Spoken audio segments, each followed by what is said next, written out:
This was supposed to be an Argus video, but ever since he received an adjustment on the original server a few days ago, either another player picks him, or he is banned. So it made me wonder, do people honestly think this Argus version is overpowered? With that said, I decided to create a video on how we force this Argus player to fail. We'll also talk about all the good and bad decisions in the game and what could be done better.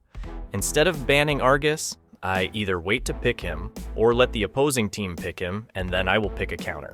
In this game, that's what I did.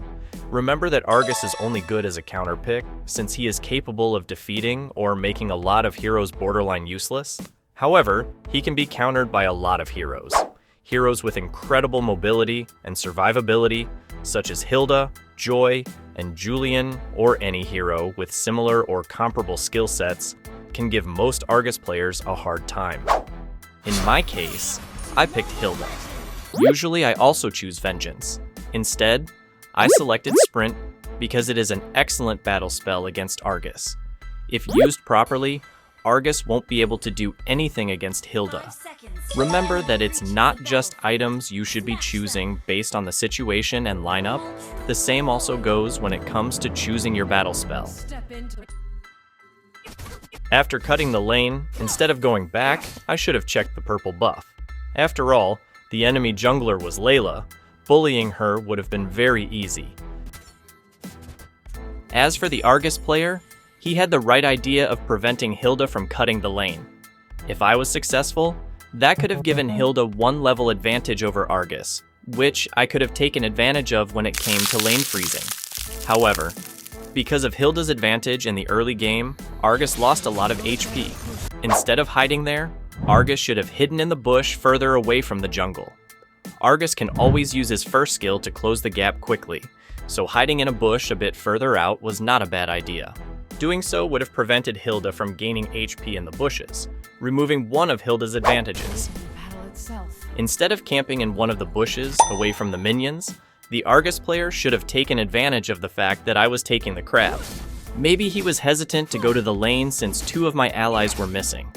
But if you think about it, that shouldn't be an issue since he can always use his first skill to flee. Since we knew where Argus was, we decided to play aggressively and force him to back out. For some reason though, the Argus player decided to use his first skill offensively against Hilda, instead of using it to flee. One of the things that make Argus good is his mobility thanks to his first skill, so always remember to use it wisely. Not all the time you have to use it to assault your opponents. Normally, I would cut the lane whenever the turtle is about to appear. At that moment though, I don't think my allies had the turtle in mind since they were all busy on the upper half of the map. So instead of cutting, I decided to freeze the lane and zone Argus out to give him a hard time in reaching level 4. This is one of the issues with Argus, or any late game hero. It's very easy to harass them in the early game, as long as you know how to manage the minion waves. Late game heroes such as Argus will always have a hard time against such strategy. If you think this content is helpful, consider liking the video, share it to your friends, and if you haven't yet, subscribe to the channel.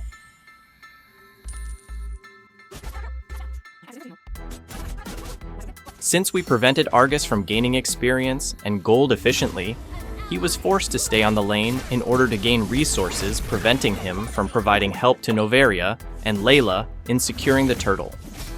This is why I think even though the adjustment they gave Argus isn't bad, it's not particularly good either. It just changed his playstyle a little, but just like before, he is still one of the weakest heroes in the early game. As you can see, once you have a 2-level advantage over Argus, he barely deals any damage. Don't underestimate him though. In the late game, Argus is still one of the most powerful heroes. Later on, you'll see how strong Argus gets once he is at max level with all of his core items.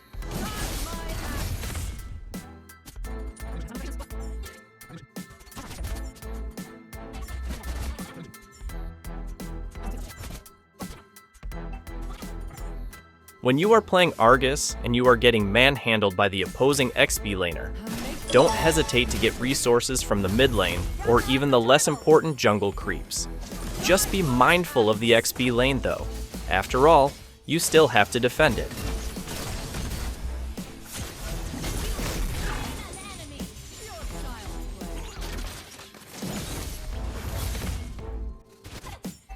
The Argus player is making the same mistake again. I was taking the crab, while some of my allies were taking the turtle. Yet, Argus is hiding instead of clearing our minions. Sometimes, I'd say that was the right thing to do since it's risky showing up on the lane when multiple enemies are missing. But Argus's ultimate was available. Therefore, even if he gets ganked, the odds of him surviving the fight was significantly high. Here's another wasted opportunity. Everyone knows all 4 of my allies were on the top lane, while I just left the mid lane. However, Argus did not even attempt to push the turret on the bottom lane. Destroying turrets is Argus's main selling point. Not taking advantage of opportunities to split push is the biggest mistake you will ever commit when playing him.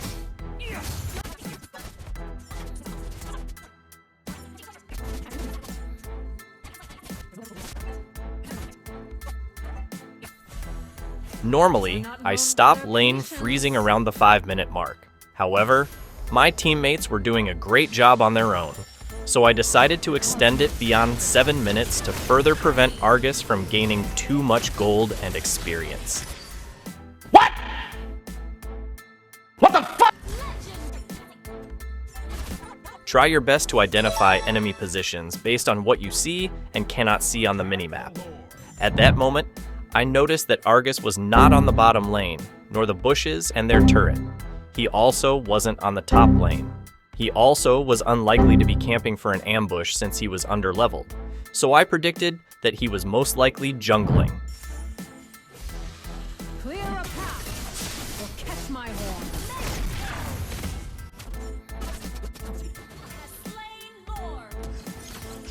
Clear a path. I gotta say, our team wouldn't be this successful if it weren't for our mage. Superb map awareness, he's all over the battlefield.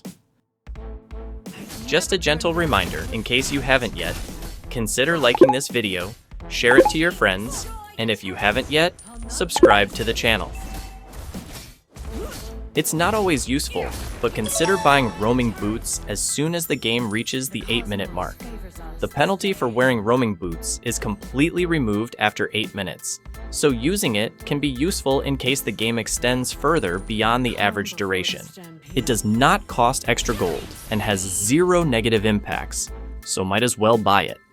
Not sure if it's a bug, but even if it says you won't be sharing experience and gold, that's not the case at all.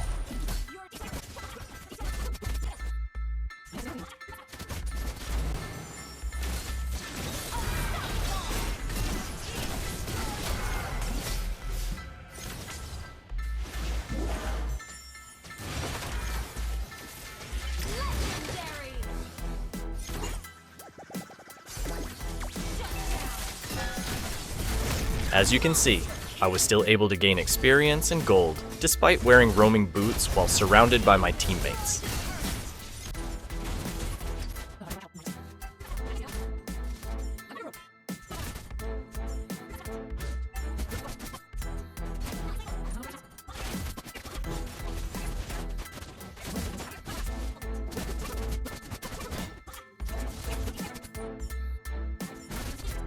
Remember, this is a team game, so try your best to help your teammates whenever possible.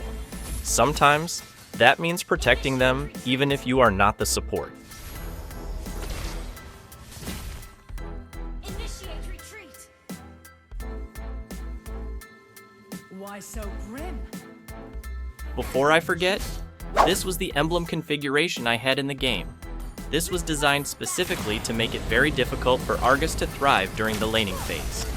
It focuses on early game maximum damage output by greatly reducing Argus's physical defense, which complements Hilda's passive skill that reduces armor. That concludes our Mobile Legends content for today. Any other recommendations applicable for this game? Let me know in the comments section below. Thank you so much for watching. Peace.